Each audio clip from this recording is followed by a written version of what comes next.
Hi everyone, I am Mohan. Again, I am here to discuss new topic and second lecture of the RC circuit. And today we will discuss discharging of the capacitor. In the first lecture, we have discussed about the charging of the capacitor and details about charging of the capacitors. Now in this lectures, we will discuss discharging of the capacitor. जब कोई capacitor charge हुआ तो discharge भी होगा, उसके बारे में आज हम डिटेल करेंगे। और हमारा YouTube channel Mohan physics academy और हमारा आज का टॉपिक है डिस्चार्जिंग ऑफ द कैपेसिटर। तो let's start for the today. पहली बात तो डिस्चार्जिंग का मतलब होता है सिंपल, आप आम भाषा में भी समझते होंगे कि अगर किसी भी कैपेसिटर के ऊपर चार्ज है, उस चार्ज को रिलीज करना, उस चार्ज को खत्म करना, उस किसी भी रजिस्टर के थ्रू या किसी भी तरीके से शॉर्ट करने से भी चार्ज खत्म किया जा सकता है। बट हम लोग रजिस्टर के थ्रू चार्जिंग की पढ़ेंगे, डिस्चार्जिंग के बारे में पढ़ेंगे, तो उसको हम क्या बोलते हैं, discharging of the capacitor, simple language में। और लिखी हुई भाषा में आप देख सकते हो, discharging of the capacitor meaning releasing the charge stored with in the capacitor. Clear है बातें? अच्छा, अब जैसे मैं आपसे बातें करूं कि ये हमारा सर्किट डायग्राम है कि ये कैपेसिटर है, ये हमने सीधे सीधे आपको डिस्चार्ज के लिए बनाया है। उसके पहले मैं आपको एक छोटी सी बातें डिस्कस करता हूँ कि जैसे मैं आपको बोलूँ, आप देखो कि मेरा एक ये कैपेसिटर है और ये थ्रू रेजिस्टर और ये एक बैटरी, जो 20 वोल्ट की बैटरी है, R ये रेजिस्टेंस है, C इसका कैपेसिटेंस है। तो मुझे पता है कि ये चार्ज हो जाएगा और मैक्सिमम इसके पास हम लोग ने पहले ही लेक्चर में पढ़ रखा था, कितना, Q0 1 e⁻t divided by RC पढ़ रखा है, where Q0 is equal to CV for the given. तो it is the maximum charge on the capacitor. तो इसके ऊपर जो मैक्सिमम चार्ज हो जाएगा ये कैपेसिटर, इसके ऊपर मैं अगर चार्ज बोलूं तो आप बोलोगे प्लस Q0 और यहाँ पर क्या बोलोगे, माइनस Q0, और Q0 की वैल्यू CB के बराबर। अब इसी कैपेसिटर को हम डिस्चार्ज करना चाहते हैं।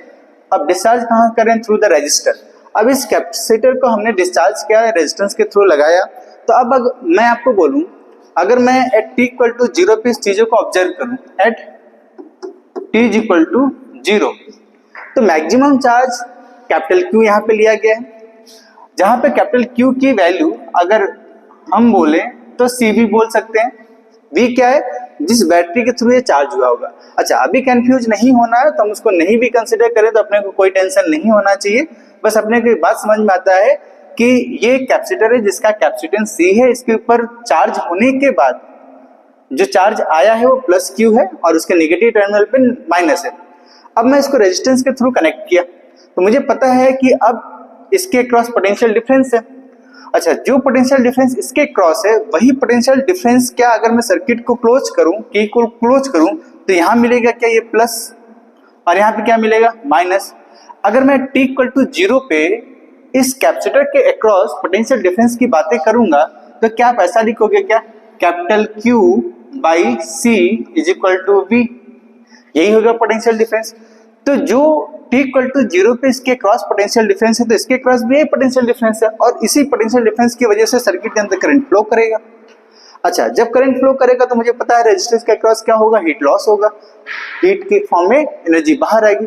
तो ये जो चार्ज है, जो इसके पास जो एनर्जी है कैपेसिटर के पास, यही रेजिस्टर के थ्रू हीट के फॉर्म में डिसिपेट होता है। क्लियर है? तो अब हम इक्वेशंस को यूज करते हैं, कौन सा, KVL को यूज करके हम लोग फाइंड करते हैं। देखिए, इसको मैं बनाता हूं। हमारा सर्किट डायग्राम क्या था, हमारा सर्किट डायग्राम, ये कैपेसिटर, ये रेजिस्टेंस के थ्रू इसको हमने डिस्चार्ज किया, जिसका रेजिस्टेंस मैं R लेता हूं, कैपेसिटेंस C लेता हूं। इसके ऊपर चार्ज हमने प्लस Q0 माना है, इसके ऊपर माइनस Q0 माना है, और मुझे पता है कि ये एक t इक्वल टू 0 की सिचुएशन है, ये t इक्वल टू 0 की सिचुएशन। क्लियर है बातें? अच्छा, मुझे पता है अगर जैसे जैसे वक्त बीतेगा तो ये डिस्चार्ज होना शुरू करेगा। अगर मैं आपसे बोलूं सेकंड कंडीशन, एट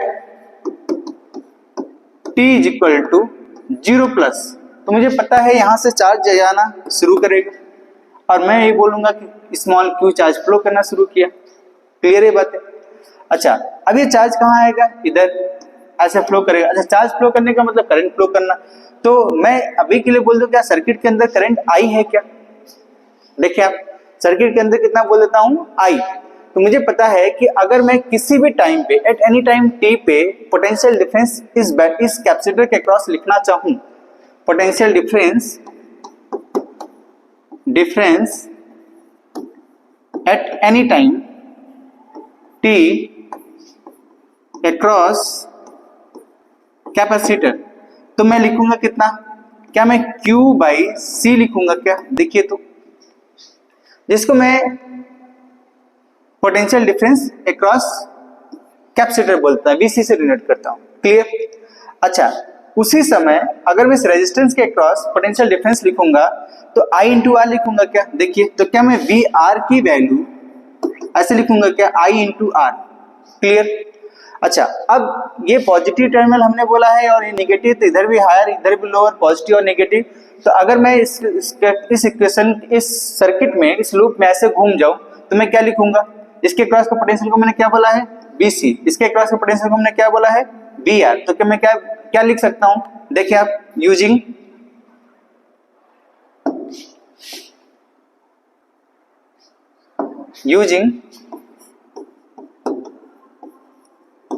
KVL, क्या मैं लिख सकता हूं?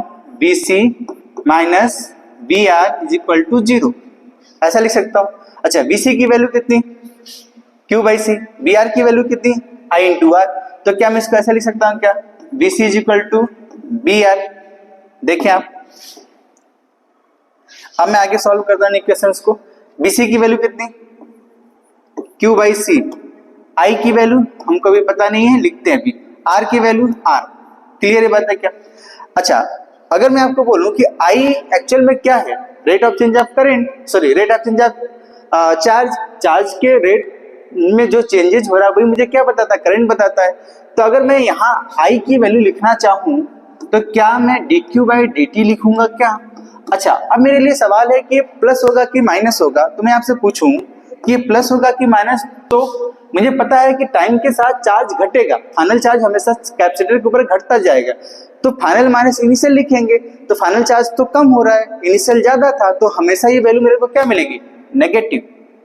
क्या ये बात समझ में आई? तो I की वैल्यू में यहाँ पे क्या लिखूंगा? देखिए, I की वैल्यू में Q by C is equal to minus dq by dt into R. क्या मैं ऐसा लिख सकता हूं क्या? अब R किधर भेज देते हैं, देखिए, फिर इसको मैं ऐसे लिखता हूं, Q माइनस या plus Q by R C minus dq by dt। Same variable को एक तरफ करते हैं, कांस्टेंट को एक तरफ ले आते हैं। तो मैं क्या लिख सकता हूं इसको? देखिए, इसको और आगे बढ़ने पर मैं लिखूंगा dt माइनस को इधर कर देते हैं by R C is equal to dq by q, integrating on a both side. अच्छा, अब मैं अगर आपसे पूछूं एट t इक्वल टू 0 पे, at t is equal to 0 पे कैपेसिटर के ऊपर चार्ज कितना था? तो मैक्सिमम था। अगर मैं टाइम, मेरा variable time t equal to 0 है, तो मुझे जो चार्ज मिल रहा है वो क्या है? मैक्सिमम चार्ज है, Q नॉट है। क्लियर? अच्छा, जब मैं किसी भी टाइम की बात करूंगा तो वहां पे चार्ज कितना होगा? Q होगा। अगर अब मैं इसको इंटीग्रेट करने के बाद लिखूं तो देखें मैं क्या लिखता हूं? Minus dt by R C, कहां से? टाइम 0 कहां तक? t। हमने इधर क्या लिखा है? dq बाई q, कहां से? जब चार्ज Q नॉट था, मैक्सिमम चार्ज, और किसी भी चार्ज पे। तो इसको इंटीग्रेट करने के बाद जो मुझे मिलेगा वो कितना मिलेगा? देखिए आप, क्या मैं ln q ऐसा लिख सकता हूं क्या? Q नॉट q, इसको मैं लिख सकता हूं minus t by R C, कहां से कहां तक? लिमिट 0 से t तक। देखिए, लिमिट रखने के बाद क्या मैं इसको ऐसा लिखूंगा क्या? ln q by q not is equal to minus t by R C. देखिए, अगर मैं अब ln को रिमूव करूं, दोनों साइड लॉग लूं या फिर एक्सपोनेंशियल फॉर्म में लिखूं, तो मैं कुछ ऐसा लिखूंगा क्या? देखें आप, q divided by q not is equal to e के power minus t divided by R C, जहां पर final expression q is equal to q not e के power minus t by R C. It is your final expression for the discharging of the capacitor at any time t, at any time t।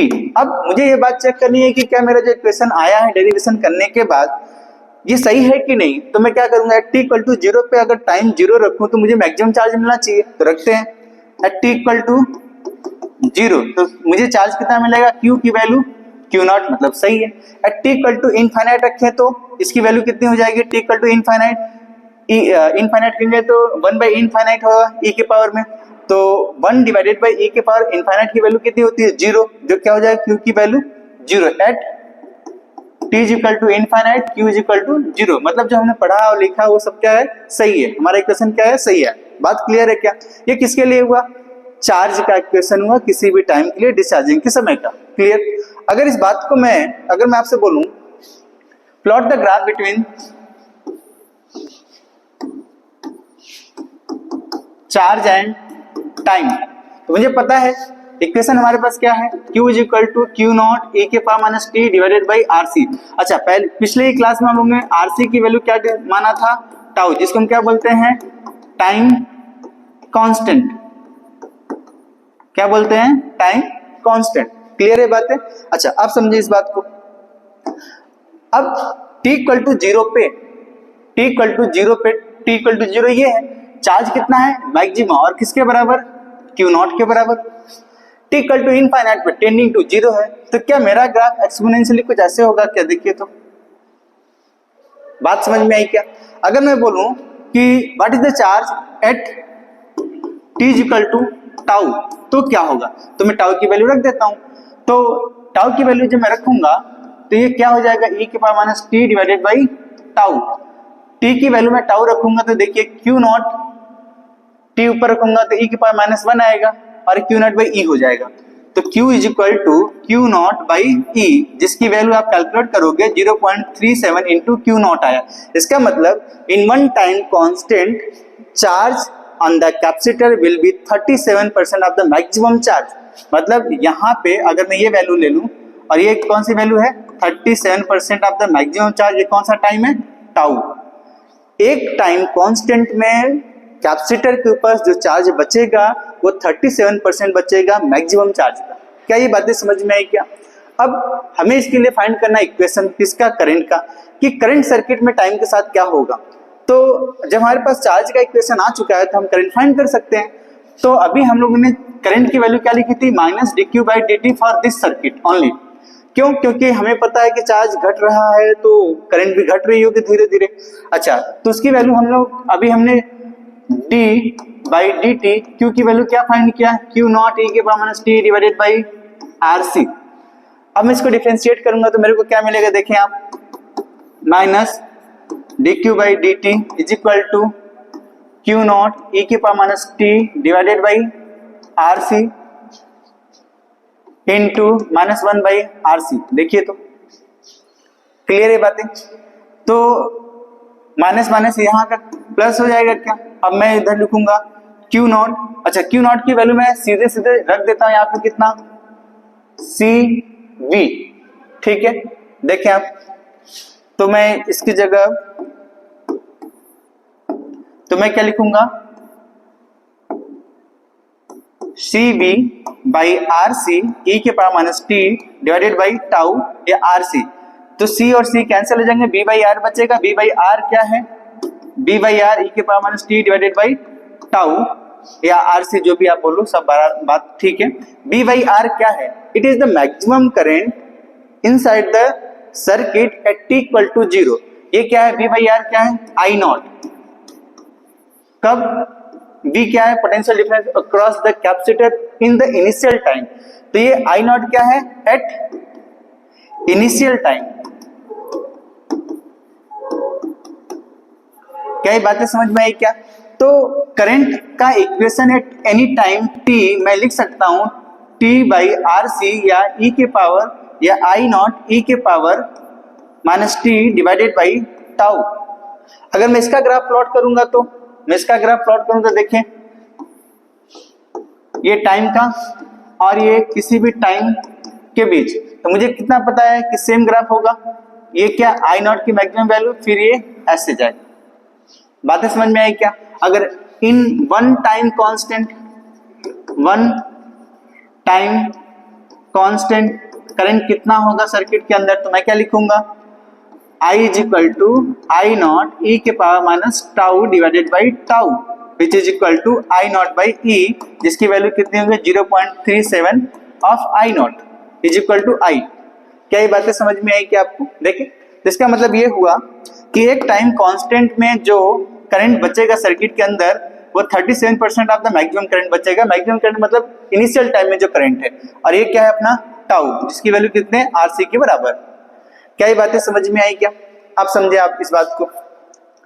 अब एक बात हमारे पास और है कि जो हमारे पास करंट का इक्वेशन आया हुआ है जिसको मैं अभी लिखा था I is equal to I not ई के power minus T divided by R C. कई बार आप आगे भी पढ़ोगे, हो सकता है आपको घुमाए, हमसे कई बार एग्जाम में पूछा भी जाता है लॉग के फॉर्म में graph.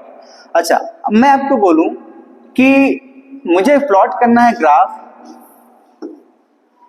L N I and T के बीच में।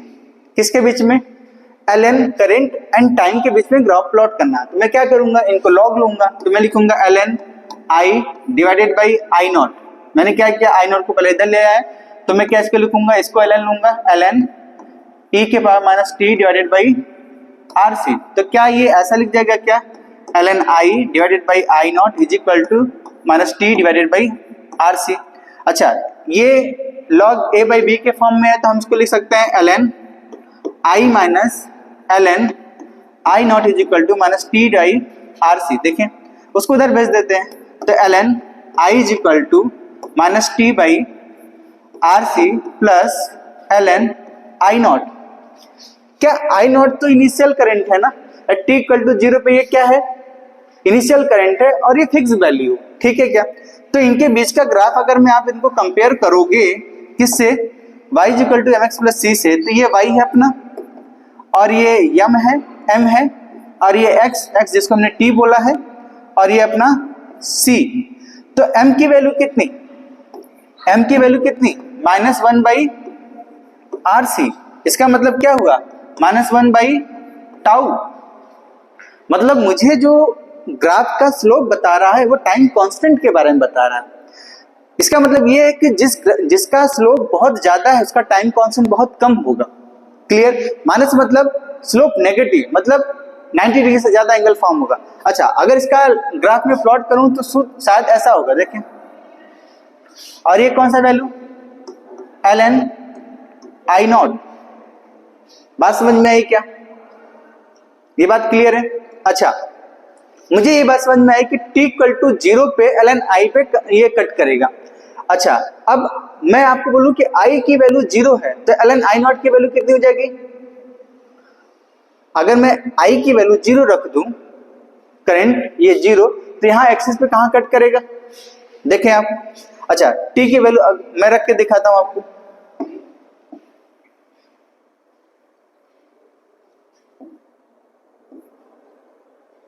देखिए,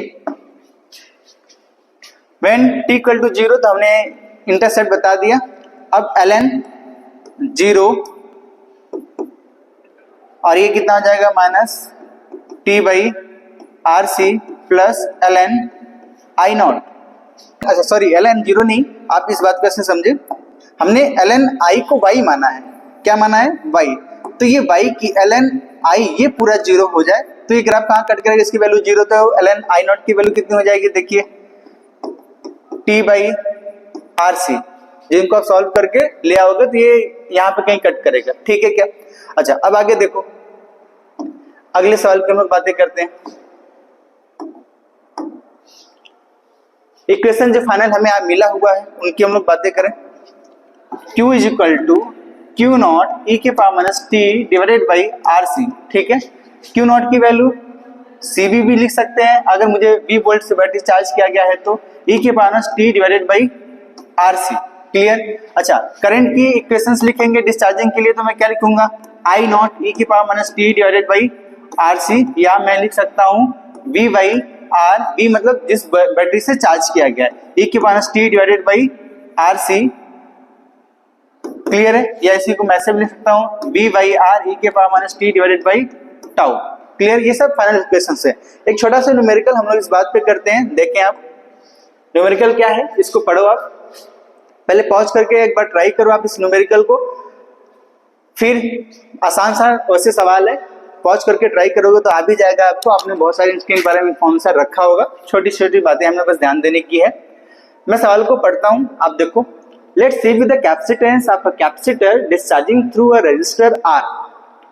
एक कैपेसिटर है जो चार्ज किया गया है, जिसको रेजिस्टेंस के थ्रू डिस्चार्ज किया जाता है। Suppose T1 is the time taken for the energy stored in the capacitor to reduce to half its initial value।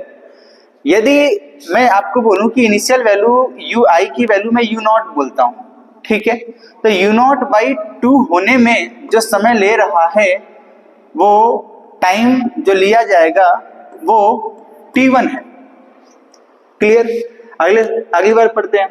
And T2 is the time taken for the charge to reduce to 1/4 of its initial value. यदि मैं बोलूं initially maximum charge Q not है, Q initial, ठीक, तो Q not by 4 होने में जो समय ले रहा है वो T2 टाइम ले रहा है। एक जगह वो एनर्जी की बातें कर रहा है, एक जगह वो चार्ज की बातें कर रहा है। तो हमसे पूछा गया है कि T2 बाई T1 का रेशियो क्या होगा। आप देखो, अगर मैं इनको सॉल्व करूं तो आप देखो, मैं आपको बोलूं कि पोटेंशियल एनर्जी किसी भी कैपेसिटर के ऊपर Q स्क्वायर बाई 2C दिया जाता है क्या? Q is a function of T, तो क्या मैं इसको ऐसा लिख सकता हूं क्या? Q नॉट e के power minus T divided by tau का whole square by 2C। It is the potential energy on the capacitor at any time T। तो जिसको मैं सॉल्व करने के बाद लिखूंगा तो मेरे पास ये ऐसा आएगा, Q not square by 2C e के power minus 2T divided by tau. देखिए, तो अब अगर हम कंडीशंस की बातें करें तो हमको बोला गया था कि इनिशियल का आधा होने में, U बाई 2 होने में, इनिशियल को मैं U नॉट बोलता हूँ, U इनिशियल को मैं क्या बोलता हूँ? U initial is equal to U not, मैं ऐसा बोलता हूँ, ठीक।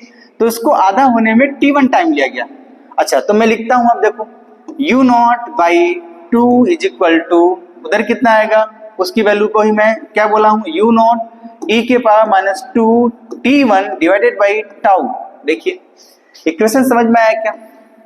ये इक्वेशन, अब इनको मैं सॉल्व करता हूं पहले के लिए, तो ये कट जाएगा, मैं लॉग लेता हूं क्योंकि दोनों तरफ, एक तरफ एक्सपोनेंशियल है, एक सिंपल है, तो मैं लिखूंगा ऐसे। इनको सॉल्व करने के बाद ln 1 by 2 is equal to minus 2T1 divided by tau. देखिए, तो क्लियर है बातें? अच्छा, अब आप इस बात को समझो, 2 के पावर ऊपर ले जाएंगे तो -1 हो जाएगा, तो ये हो जाएगा ln 2, ऐसा लिख सकता हूं क्या? और इधर से क्या है अपने पास, माइनस 2T1 बाई टाउ। देखिए, तो मेरे पास जो T1 की वैल्यू आएगी, माइनस माइनस प्लस हो जाएंगे, जो मेरे पास T1 की वैल्यू आएगी, मैं इसको ऐसे लिखता हूं, T1 tau ln 2 by 2, tau ln 2 by 2। ये T1 पहले कंडीशन के बेस पे हमने ये देखा। दूसरा कंडीशन हमें बताया गया था कि 1/4 चार्ज हो जाता है। Q इनिशियल की वैल्यू मैंने कितना लिया, Q नॉट, और Q इनिशियल का 1/4 होता है। Q इनिशियल का 1/4 तक Q नॉट बाई 4 रखता हूं, तो इक्वेशन क्या लिखूंगा, Q नॉट e के पावर माइनस T। अब वो समय कितना है, T2 लिया गया है। Q इनिशियल का कंडीशन क्या है, Q इनिशियल का बाई 4 होने में T2 समय लिया है, तो मैं लिखूंगा T2 बाई टाउ। देखिए, तो अब मैं यहां भी दोनों साइड कट करते हैं, लॉग लूंगा, तो मैं क्या लिखूंगा, ln 1/4 is equal to minus T2 by tau. तो 4 के पावर माइनस 1 हो जाएगा, इनको मैं ऊपर लिखूंगा, तो ln 4 के पावर माइनस 1, ये कितना हो जाएगा, माइनस T2 बाई टाउ। और फिर से मैं इनको 2 के पावर माइनस 2 लिख सकता हूं क्या, देखिए आप, तो मैं लिखूंगा ln 2 के पावर माइनस 2, जिनको मैं लिख सकता हूं ऐसे, 2 times ln 2 is equal to minus T2 by tau.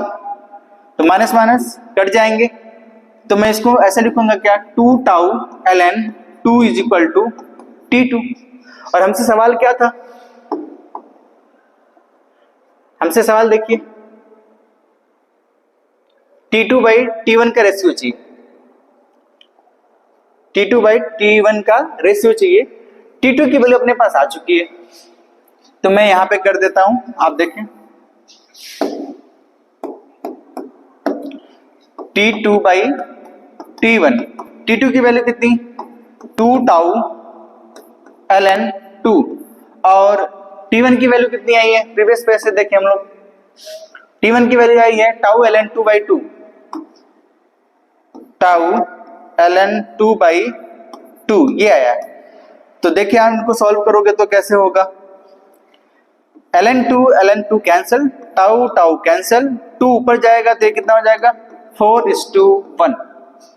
तो हमारा आंसर क्या होगा 4:1 इज द राइट आंसर। इसका मतलब हमारे पास जो ऑप्शंस दिया गया है उनमें से कौन सा सही है, 4:1 इनमें से कोई ऑप्शंस नहीं है, तो शायद हमारा मिस्टेक होगा, आप सॉल्व करने पर यही आएगा। तो ये आप इनको हटा दो, ये 4:1 ठीक है, ऑप्शन गलत लिया गया है शायद। तो T2 या T1 बाई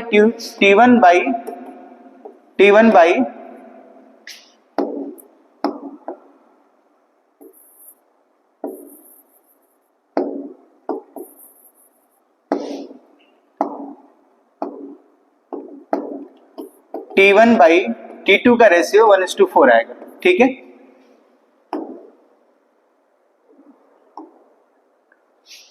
T1/T2 का रेशियो 1/4 आएगा, T2/T1 4:1 आएगा। क्लियर है? आई होप आपको ये सारी बातें समझ में आई होंगी। Thank you for the watching, wait for the next video. Thanks all.